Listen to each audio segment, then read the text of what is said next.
만들께서 반갑습니다. 저는 공주대학교 입학사정관 신홍준입니다. 이름은 공주대학교인데 캠퍼스가 3군데 있습니다. 일단 공주에 캠퍼스가 하나 있고요. 충남 천안에 캠퍼스가 하나 있고 충남 예산에 캠퍼스가 하나 있습니다. 근데 세 개도 되게 많은데 세종 캠퍼스 들어옵니다. 2026년에 지금 여기서 좀만 더 가면 있는 공동 캠퍼스 구역에 입주 예정입니다. 한 4개 학과 정도가 세종 캠퍼스에 입주할 예정에 있습니다. 캠퍼스가 본교, 분교의 개념으로 저희는 쪼개져 있는 건 아니고요. 단과대학별로 좀 쪼개져 있습니다. 그래서 공주 캠퍼스에는 이제 사범대학, 인문사회, 자연과, 간호보건, 예술대학 있고요. 천안에는 공과대학만 자리를 하고 있습니다. 그래서 공대를 진학하는 친구들은 천안으로 학교를 다니게 되고 예산에는 산업과학대학가 자리를 위치하고 있습니다. 당연히 국립대이기 때문에 등록금이 상당히 저렴합니다. 인문계는 한 159만 원, 자연계는 190, 공대는 210만 원. 그래서 등록금도 상당히 저렴하고요. 그래서 아무래도 국립대 가면 학비 걱정 없이 자녀들을 교육을 시키실 수가 있습니다. 근데 등록금도 저렴한데 장학금을 상당히 많이 주고 있습니다. 연간 1인 평균 장학금이 260만 원 정도. 인문계열 같은 경우는 1년에 드는 등록금이 한 320 정도 되니까 거의 한 7, 80%를 장학금으로 받는다라고 생각을 하시면 될 것 같습니다. 세계 캠퍼스의 기숙사 시설도 상당히 잘 되어 있습니다. 국립대이기 때문에요. 기숙사비도 상당히 저렴하고요.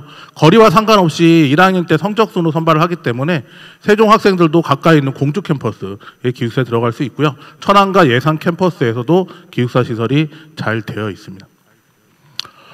세종 학생들 같은 경우 상당히 편리하게 또 통학버스를 운영을 하고 있습니다. 세종에서 공주 캠퍼스까지 통학버스를 운영을 하고 있고요. 세종 공주 노선은 도담동에서 출발해서 비알틀 노선 타고 천마을까지 와서 천마을에 강 따라서 학교로 이동하는 코스로 운영을 하고 있고요. 또 한 노선은 청주에서 출발하는 노선이 도담동으로 해서 그거는 이제 어진동 쪽으로 해서 세종 대성고등학교 있는 길로 해서 공주 캠퍼스로 이동을 하고 있습니다. 통학버스 외에도요, 시내버스로도 공주 캠퍼스까지는 통학이 가능하고요. 시내버스 타면 저도 가끔 타고 다니는데 정부청사에서 타면 한 3, 40분 정도면 학교에 도착을 하고요. 세종 터미널에서 시외버스 타면 한 20분이면 학교에 도착을 합니다. 터미널에서 학교까지는 걸어서 한 3분에서 5분 정도 상당히 가까이 있기 때문에 학생들 통학하는데도 상당히 편하다고 생각을 하시면 될 것 같습니다. 취창업 프로그램, 자 프로그램에서 학생들이 취업을 할 수 있도록 취업본부에서 상당히 지원을 많이 하고 있고요. 취업을 하지 않고 나는 창업을 하겠다 하는 친구들 위해서 창업 프로그램도 운영을 하고 있습니다. 여기서 이제 학과에 대해서 간단하게 소개를 드렸고요. 여기서부터 이제 모집 단위에 대해서 설명을 드리도록 하겠습니다. 아까 말씀드린 대로 현재 캠퍼스는 3군데 위치를 하고 있고요. 예산 캠퍼스에는 산업과학대학이, 공주 캠퍼스에는 사범대, 인문과학대학, 자연과학대, 간호보건대, 예술대, 국제학부가 있고요. 천안에는 공과대학하고 인공지능학부가 자리를 하고 있습니다. 올해 학과 명칭이 좀 바뀌는 학과들이 있습니다. 그래서 올해 지원을 할 때는 바뀐 이름으로 지원을 하게 되고요. 전년도 결과 자료는 바뀌기 전 자료로 있기 때문에 여기 해당하는 학과들은 좀 유심히 봐야 되는데, 상업정보교육과가 교육과로 바뀌고요. 도시융합시스템공학과가 도시교통공학과로, 산업시스템공학과가 산업공학과로, 스마트수산자원학과가 수산생명의학과로 올해 명칭이 변경되게 됩니다. 먼저 사범대학입니다. 국어교육과부터 미술교육과까지 23개 학과가 있고요. 단일 규모로 사범대로는 이제 전국에서 가장 큰 규모라고 생각을 하시면 될 것 같습니다. 다른 대학하고 틀리게 사범대가 제일 먼저 나오는 이유는요, 저희 대학이 이제 공주 사범대학으로 출발을 해서 종합대학으로 커서 사범대학이 되고요. 그러다 보니까 아무래도 이제 공주대학 그러면 이제 사범대를 많이 선호를 하시는데, 공주대학교 사범대학이 이제 가장 큰 특징을 말씀을 드리면 복수 전공이 좀 자유롭습니다. 그러니까 저 23개 학과 안에 들어오면 23개 학과 안에서 자유롭게 복수 전공을 할 수 있습니다. 저는 지리교육과를 졸업을 했는데요. 공주대학교 지리교육과를 나왔는데, 제 친구는 특수를 복수 전공해서 현재 특수 선생님으로 재직 중에 있고요. 저희과 후배 중에 체육 선생님 하는 친구도 있습니다. 그러니까 음악미술 체육을 입시를 할 때는 실기를 보고 입시를 해야 되는데, 대학 가서 복수 전공할 때는 실기를 보지 않고 복수 전공을 신청을 할 수가 있습니다. 그러니까 자연계, 인문계 상관없이 복수 전공을 할 수 있습니다. 그래서 성적 때문에, 교과전에서 이제 성적 때문에 이제 학과들을 많이 고민을 하시게 되는데, 일단 사범대, 선생님이 되고 싶다, 사범대를 가고 싶다, 그러면 일단 이 사범대 23개 학과 안에 오면 좀 자유롭게 복수 전공을 할 수가 있습니다. 복수 전공을 하기 위한 제한 조건은 따로 없습니다. 그냥 해당하는 학과의 정원의 100%라고 되어 있습니다. 그러니까 예를 들어서 이제 2학년 올라갈 때 복수 전공을 신청을 하는데 제가 이제 지리교과를 다니면서 수학교과를 복수 전공을 신청을 한다. 그럼 이제 수학교과 정원이 30명이면 30명의 복수 전공이 허가가 납니다. 2학년 올라갈 때. 근데 신청한 인원이 딱 30명이면 1대1이니까 전부 다 승인이 나는 거고요. 30명이 넘어서서 뭐 40명 된다 그러면 성적 순으로 나게 됩니다. 예, 가장 뭐 사범대 그럼 제일 궁금한 게 임용고사 얼마나 많이 합격하냐인데 뭐 지금 매년 임용고사 합격 수는 줄어들고 있습니다. 저희가 전국에서 가장 많이 합격은 하고 있는데 아무래도 교사 뽑는 인원이 적다 보니까 전체적으로 매년 합격하는 인원은 좀 줄어들고 있습니다. 근데 전체 임용되는 교사 수 대비해서는 저희 학교가 현재 가장 많은 인원이 임용에 합격을 하고 있습니다. 이게 성적대인데요. 이게 빨간색으로 이제 실제로 학교에 이제 최초 합격, 추가 합격한 학생들의 정보입니다. 그래서 학과별로 두 줄로 되는데 윗줄은 학생부 종합 전형이고 아랫줄은 교과 전형입니다. 보시면 학생부 종합 전형은 좀 동그라미가 크게 좀 폭이 넓게 나타나고요. 교과 전형은 좀 폭이 촘촘하게 나타납니다. 아무래도 이제 교과 전형은 성적으로 학생들을 선발하기 때문에 성적대가 좀 촘촘하고요. 종합 전형은 뭐 뒤에 가서 설명을 드리겠지만 좀 성적대가 넓게 나타납니다. 아, 이거 찍으시면 사진 안 좋고 저희 학교 홈페이지 다운받는데 알려드릴게요. 그리고 이 성적 자료 보실 때요. 절대 1년치만 보시면 안 됩니다. 이런 거 보실 때 3년치 최소한 보세요. 그게 왜 그러냐면 3년치 자료 보시다 보면 교육학과가 재작년에 4.5등급이 교과에서 합격을 했습니다. 그럼 그 다음에 무슨 일이 발생을 하냐면 경쟁률이 40대 1까지 치솟습니다. 그럼 다시 커트라인이 2점대로 올라오죠. 그럼 또 그 다음에 무슨 일이 발생을 하냐면 경쟁률이 5대 1로 떨어집니다. 그럼 다시 성적대가 왔다 갔다. 그래서 전년도 성적뿐만 아니라 한 3년도를 봐야 된다. 좀 그 얘기를 말씀을 드린 이유가 뭐냐면 성적에 따라서 좀 왔다 갔다를 좀 많이 합니다. 그러니까 작년에 낮은 때 쪽으로 학생들이 많이 지원을 하고 이제 지원 전략을 짜실 때도 전년도에 너무 낮았던 학과들을 공략하시는 때는 주의하셔야 될 게 경쟁률이 급속히 올라가는 학과들은 좀 조심을 하셔야 됩니다. 그러니까 원서 접수할 때 경쟁률이 막 가파르게 치고 올라가는 학과들, 작년에 막 5대 1밖에 안 되는 올해 막 10대 1 된다. 그런 학과들은 지원할 때 좀 주시하셔야 하기 때문에 성적대를 좀 보시면 될 것 같습니다. 다음은 인문사회과학대학입니다. 인문사회과학대학은 저희 학교가 좀 과가 많지는 않고요. 중어중문학과하고 관광경영, 강강영어 통역에서는 교직이수가 가능하고요. 교직이수가 되는 학과에서 교직이수를 하게 되면 중어중문과에서는 중고교사 자격증을 받을 수가 있고요. 관광경영하고 관광영어 통역은 이제 특성화고등학교의 관광교 과목의 교사 자격증을 받을 수가 있습니다. 근데 이 교직이수가 되는 학과를 지원하실 때 진짜 조심하셔야 됩니다. 교직이수가 정원의 한 5% 정도밖에 되질 않습니다. 그럼 실질적으로 인문계는 정원이 많지 않기 때문에 학과에 1명, 2명. 그러니까 저는 교직이수를 하려고 그과에 갈 거라고 하면 저희가 좀 말리는 상담을 할 때도 가서 진짜 1년 동안 4.5 만점에 막 4.4 그렇게 돼야 됩니다. 근데 그럼에도 불구하고 학생들이 이제 교직이수에 저희 학교 같은 경우에 교직이수에 목을 매는 이유는 뭐냐면 사범대가 아닌 친구들이 사범대학을 복수 전공할 수는 없습니다. 근데 교직이수 한 학생은 사범대학을 복수 전공할 수가 있습니다. 그러다 보니까 이제 관광에서 교직이수를 하면 사범대학 이제 영어교육과나 뭐 국어교육과나 뭐든 다 복수 전공을 할 수 있으니까 그래서 교직이수를 하는 친구들이 간혹 오기도 합니다. 뭐 인문사회계약에서 이제 가장 인기가 있는 학과들은 아무래도 여기도 뭐 공무원분들이 많이 시키지만 학생들이 이제 공무원 되기 위해서 행정학과 쪽, 그다음에 법학과, 사회복지학과 이쪽으로는 좀 학생들이 많이 오고요. 그다음에 좀 상대적으로 커트라인 낮은 학과는 이제 불문과나 동문과 쪽이 아무래도 이제 제2의 국어를 불어나 독어를 배우는 학생들이 많지 않기 때문에 국어나 독어 정도가 매년 커트라인이 좀 낮게 나타납니다. 역시 마찬가지로 인문사회과학대학도 복수 전공을 자유롭게 할 수가 있습니다. 그래서 와, 나 진짜 경영학과 가야 돼, 나 막 행정학과 가야 돼 그런데 성적대가 좀 애매하다. 그럴 땐 좀 낮은 과를 와서 뭐 경영학과든 행정학과든 자유롭게 복수 전공을 할 수가 있습니다. 복수 전공에 대한 제한 조건은 아까 말씀드렸던 거 똑같고요. 사범대가 아닌 학생들이 사범대학으로는 복수 전공을 할 수가 없고요. 간호학과로는 복수 전공을 할 수가 없습니다. 그 외에 뭐 경영학과에서 공대를 복수 전공을 할 수가 있고요. 경영학과에서 뭐 자연과학대학도 뭐 복수 전공을 할 수가 있습니다. 인문사회계열 같은 경우에 이제 교과 전형 같은 경우는 이제 커트라인이 이제 3점대에서 4점대 정도 선에서 많이 형성이 되고 있고요. 종합 전형 같은 경우에는 그거보다 뭐 플러스 한 1등급 정도 더 나간다라고 보시면 될 것 같습니다. 다음은 자연과학대학입니다. 순수학문에 대해서 학생들이 아무래도 좀 꺼리죠. 그래서 물화생지와 관련된 학과들이 아무래도 이제 자연계열 학생들은 이제 공대 쪽을 많이 선호를 하다 보니까 실제로 자연과학대학이 실제로 쿼터에 상당히 낮게 나타나고 있습니다. 작년 같은 경우에도 뭐 뒤에 가서 성적자를 보시면 알겠지만 뭐 물리학과나 수학과 같은 경우에는 최저 맞추면 다 합격을 했습니다. 근데 이제 최저 충족률 자체가 좀 작년에 좀 낮긴 했는데 최저 충족률이 한 50% 정도밖에 되지는 않긴 했습니다만 자연과학대 같은 경우는 작년에 좀 최저 맞춘 학생들은 다 교과에서 합격을 했고요. 자연과학대학에 보시면 좀 다른 대학에 없는 학과들을 좀 보실 수가 있을 것 같습니다. 뭐 대기과학과라든가 문화재보전과학과 이런 학과들 같은 경우는 이제 전국적으로 좀 희소한 학과들입니다. 대기과학과 같은 경우는 이제 기상청뿐만 아니라 이제 해양 이런 쪽을 많이 연구를 하고 있고요. 세종 캠퍼스로 이제 이전할 예정 중에 한 학과가 자연과학대학에서 이제 대기과학과고 지질환경과학과가 세종 캠퍼스로 이전할 예정에 있습니다.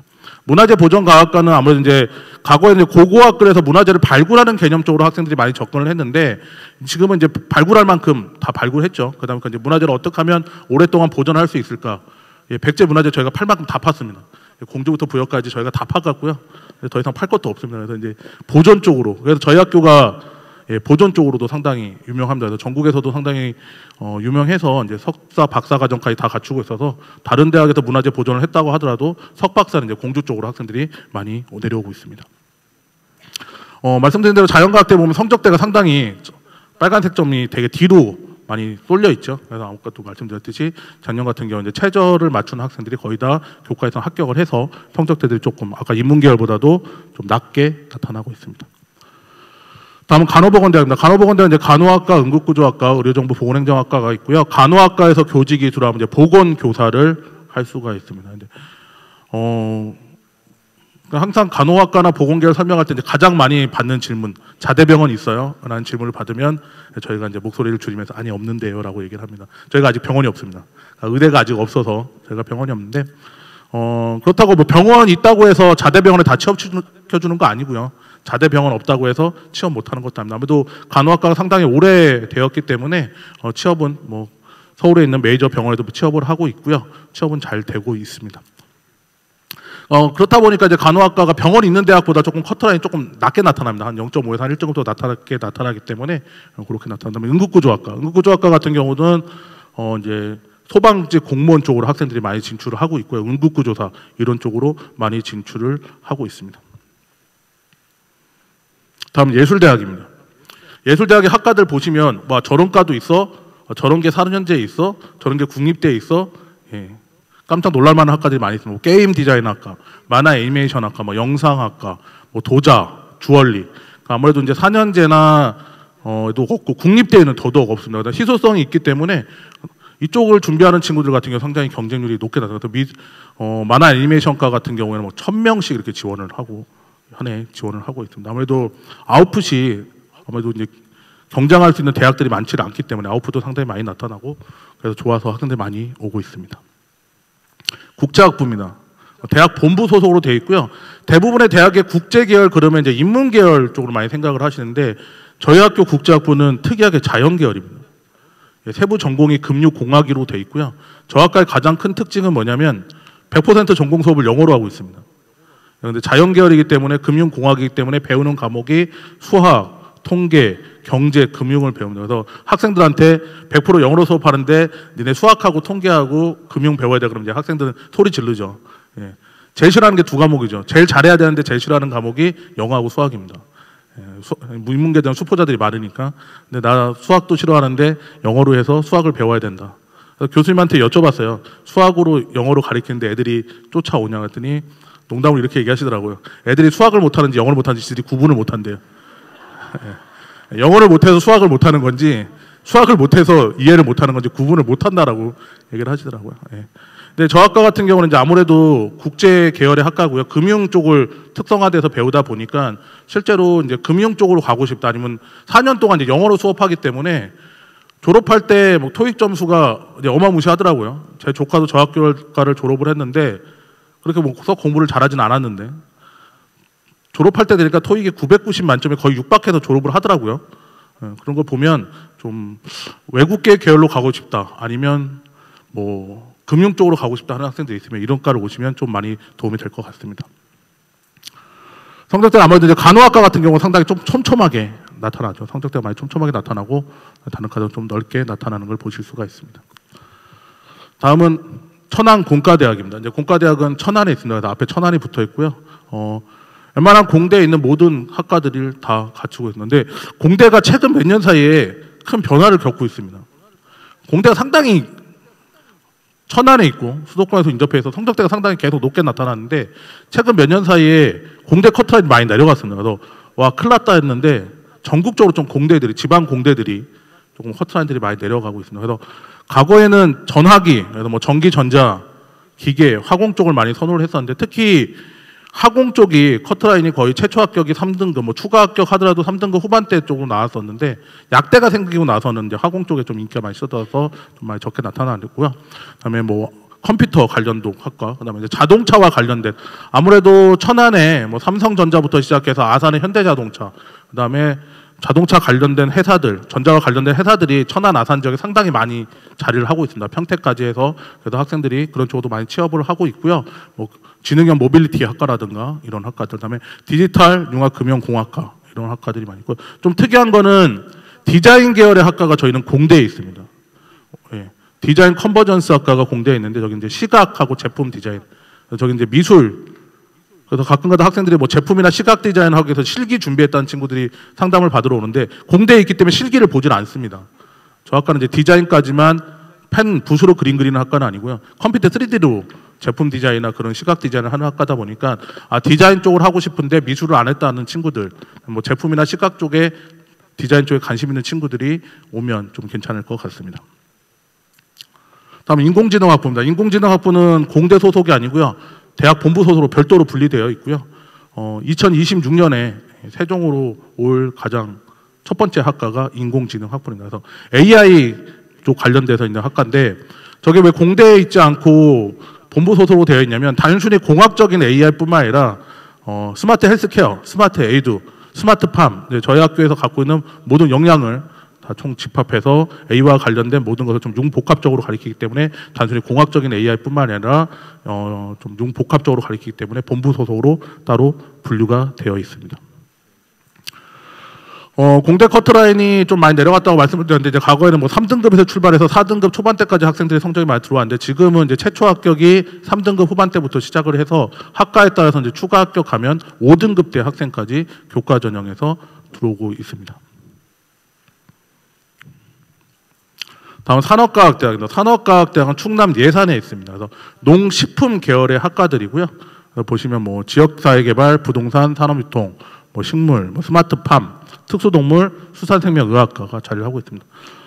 동물자원학과가 있고 특수동물학과가 있는데 동물된 관련 학과가 두 개나 있는 것도 좀 의아하실 텐데 동물자원학과는 그냥 학부모님들 생각하실 때 축산학과, 과거의 축산학과라고 생각을 하시면 될 것 같습니다. 그래서 가축, 소, 돼지, 말, 닭, 오리, 우리가 이제 흔히 먹는 걸 가리킨다라고 얘기를 하고요.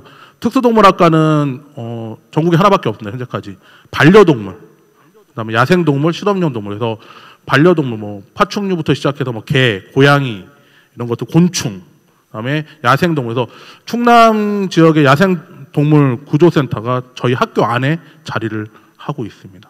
그런 쪽으로 학생들이 많이 진출을 하고 있습니다. 그래서 좀 식품 쪽이나 농업 쪽에 관심이 있다 하는 친구들. 그래서 뭐 요즘에 뭐 6차 산업혁명이다 뭐 그런 식으로도 막 해서 광고를 많이 하는데 실제로 공무원이나 이런 비율도 상당히 많이 있습니다. 아무래도 농업 계열이나 식품 계열 쪽에 그쪽 전공자들을 따로 뭐 뽑는 전형 같은 것들이 있다 보니까 농업 계열이나 식품 쪽으로 공무원 가는 친구들도 많이 진학을 하고 있고요. 그다음에 식품 영양학과 같은 경우 이제 교직 기술을 해서 영양 교사로도 학생들이 많이 진출을 하고 있습니다.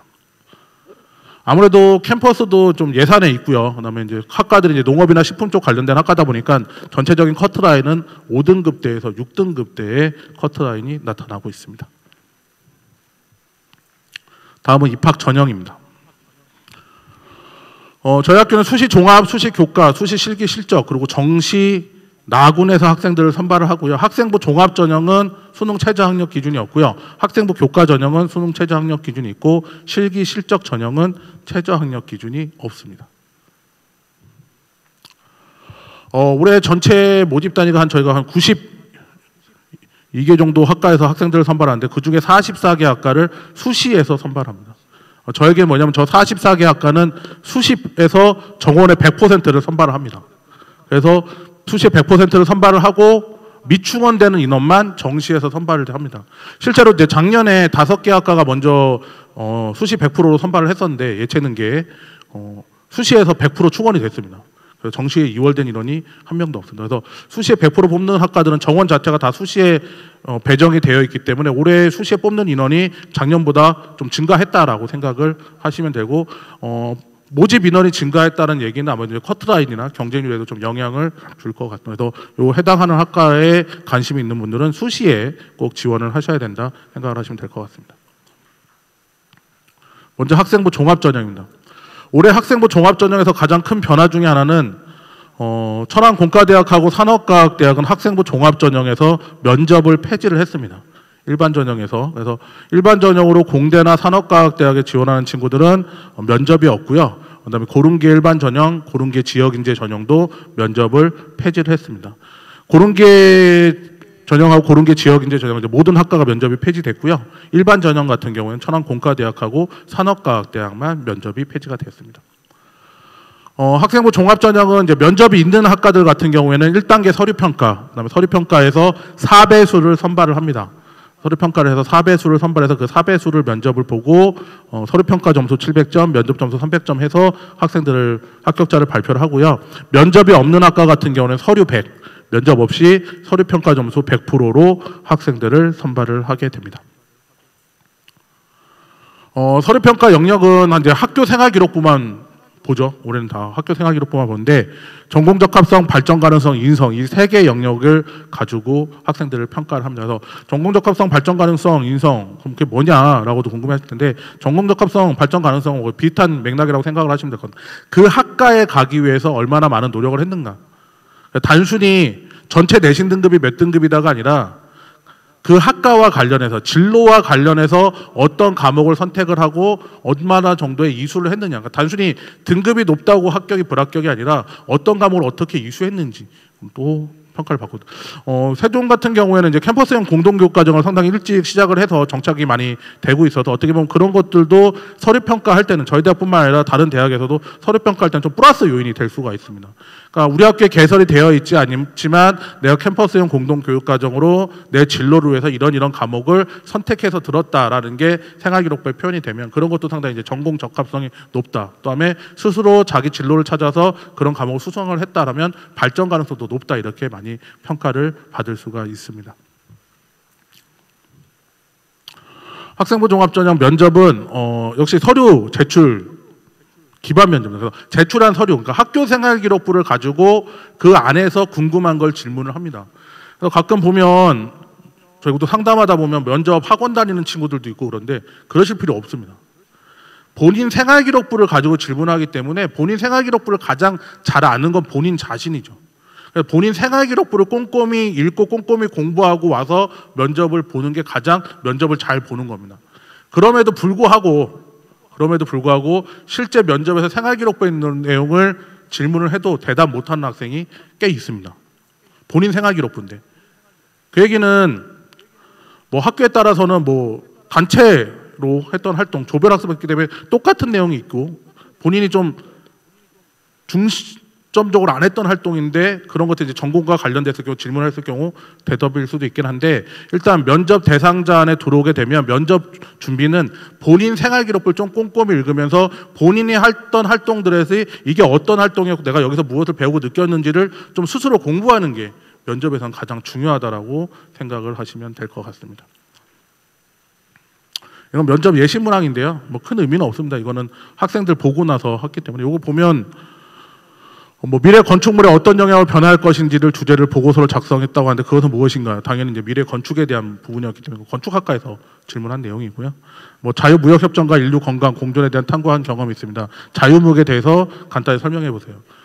저거를 인류의 건강을 갖고 물어봤던 보건 계열이 있겠죠. 근데 자유무역에 대해서 물어봤다면 이건 이제 경제통상 쪽의 질문. 그러니까 본인이 했던 활동 중에서 지원한 분야하고 관련 있는 내용들을 좀 확인하기 위해서 생활기록부가 글자 수 제한이 있기 때문에 되게 짤막짤막하게 적혀 있습니다. 그러다 보니까 대학에서는 그게 진짜 구체적으로 어떤 활동을 했는지에 대해서 좀 구체적으로 알고 싶기 때문에 그렇게 질문을 한다라고 생각을 하시면 될 것 같습니다. 다음은 학생부 교과 전형입니다. 올해 체육교육과가 학생부 교과 전형이 신설됐습니다. 작년까지는 체육교육과가 정시에서만 선발됐는데 올해 체육교육과가 학생부 교과 전형에서 선발을 하게 되고요. 수능 탐구 과목이 변경이 됐습니다. 작년까지는 직탐이 반영이 됐습니다. 그래서 특성화고 학생들이 직탐을 보고도 최저학력 기준을 맞출 수 있었는데 올해는 사탐, 가탐 둘 중에 하나만 가능하게 됐고요.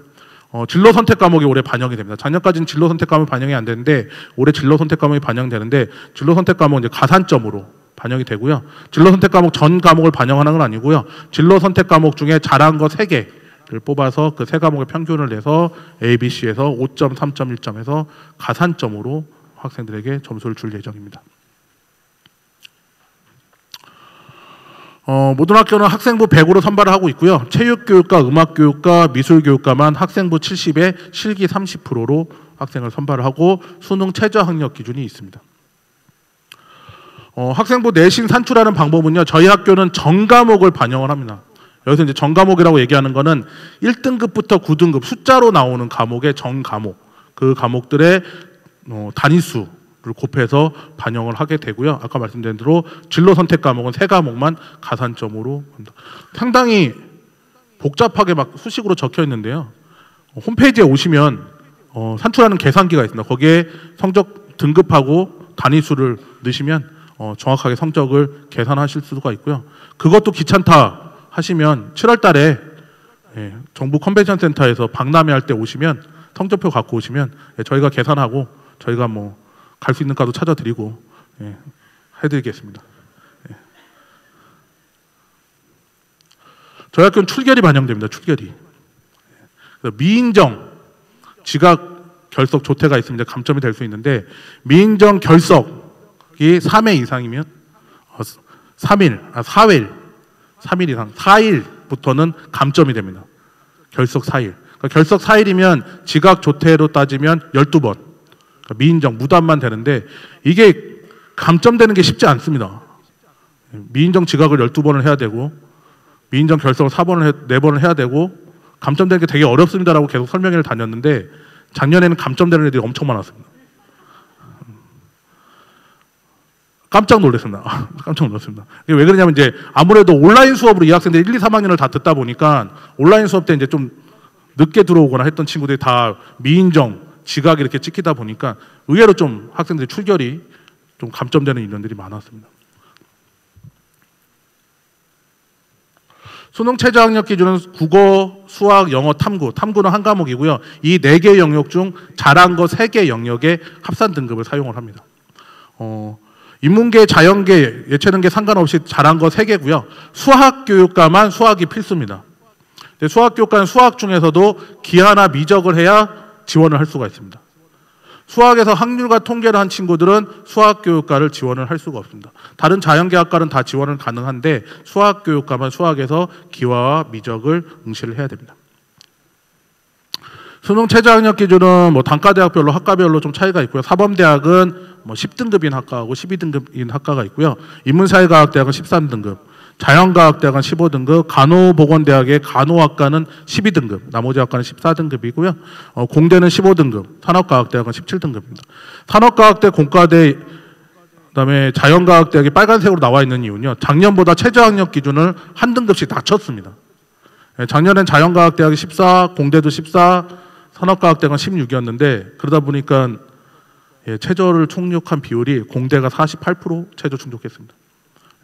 깜짝 놀랐습니다. 그래도 절반이 수능 최저 학력 기준을 못 맞출 거라고 생각을 못 해봤는데 그 전년도에 불수능이라고 해서 학생들이 좀 최저 맞춤 비율이 한 60% 정도 되는데 작년 같은 경우에는 코로나 세대의 영향인지 아니면 학생 수가 줄어서야 되는지 영향인지는 모르겠지만 작년에 최저 학력 기준을 못 맞추는 학생들이 상당히 많았습니다. 그래서 아까 말씀드린 대로 자연과학대학에 최저 맞추는 학생들이 다 들어왔다라고 말씀을 드린 게 그래서 교과 전형을 준비하는 친구들 같은 경우에는 최저 맞추는 것도 좀 신경을 쓰셔야 됩니다. 지금 모의고사 성적표 보니까 최저는 충분히 맞추겠지 했는데 실제 수능 보면 등급대가 내려갈 수 있기 때문에 교과 전형으로 최저를 맞춰서 가려는 친구들 같은 경우에는 수능 최저학력 기준 공부도 좀 소홀히 해서는 안 되겠다. 다음 실기 실적 전형입니다. 실기 실적 전형은 학생부가 30%고 실기가 70%이기 때문에요. 실기 비중이 상당히 높습니다. 그리고 수능 최저 학력 기준도 없기 때문에 실기 전형 같은 경우 일단은 실기를 좀 잘해야 된다. 실기 성적이 좀 중요하다 이렇게 생각을 하시면 될 것 같습니다. 교과 성적 반영 방법은 교과 전형하고 똑같습니다. 이건 수능 전체 입시 일정이고요. 원서 접수는 9월에 있고 학생들 수능은 11월에 있습니다. 문이과 예체능 구분이 없기 때문에 요즘에는 뭐 학교에 문과, 이과 구분이 없기 때문에 뭐 교차 지원 뭐 의미 없긴 하지만 교차 지원 가능하고요. 총 저희 학교에 4회 지원할 수가 있습니다. 어떻게 4번 지원할 수 있냐면 종합 전형에 하나, 종합 전형 중에서 하나 지원하실 수가 있고요. 교과 전형 일반에 하나, 교과 전형 지역인재 전형. 세종은 저희 학교 지역인재가 되기 때문에 지역인재이 하나, 실기 실적 전형이 하나. 그래서 총 4번까지 지원을 하는데 작년에 이렇게 학생들 지원한 상황 보니까 3번까지 지원하는 학생들은 상당수 많이 있었습니다. 그래서 뭐 종합에 하나, 교과 일반에 하나, 교과 지역인재 하나 이렇게 많이 지원을 한 친구들이 많았습니다. 정시는 정시 나군에서 학생들을 선발을 하고요. 실기를 보는 과를 제외하고는 수능 100%로 학생들을 선발을 합니다. 정시의 수능은 수시의 수능하고 좀 반영하는 방법이 틀립니다. 정시는 그냥 계열 구분 없이 수학교육과를 제외하고는 계열 구분 없이 잘한 거 3개였는데 정시에서는 인문사회계 예체능 계열은 수시하고 동일하게 잘한 거 3개지만 자연계열의 학과들은 수학이 필수로 반영이 됩니다. 그리고 수학이 40% 반영되기 때문에 혹시 정시에 또 생각하고 있는 친구들의 자연계열 학생들 같은 경우는 수학 성적이 상당히 중요하다. 그리고 수학교육과 같은 경우는 기하하고 미적을 반드시 응시를 해야 됩니다. 수시와 마찬가지로. 영어는 100분위 점수가 안 나오고 등급만 나오기 때문에 저희 학교에 변환 점수를 사용하고 있고요. 1등급은 100점, 2등급은 95점에서 변환 점수를 사용하고 있기 때문에 나중에 정시 지원하실 때 보시면 될 것 같습니다.